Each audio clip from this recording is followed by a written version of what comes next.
أبو بكر وعمر يصفان النبي وكأنه مجنون في غدير خمه.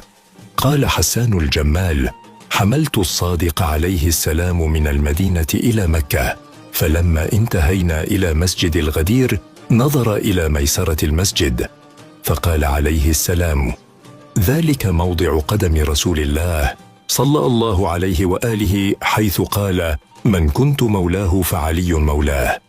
ثم نظر إلى الجانب الآخر فقال عليه السلام: ذلك موضع فسطاط أبي بكر وعمر وسالم مولاه، أبي حذيفة وأبي عبيدة بن الجراح. فلما أن رأوه رافعا يده قال بعضهم لبعض: انظروا إلى عينيه تدوران كأنهما عينا مجنون. فنزل جبرائيل عليه السلام بهذه الآية: وإن يكاد الذين كفروا ليزلقونك بأبصارهم لما سمعوا الذكر ويقولون إنه لمجنون وما هو إلا ذكر للعالمين.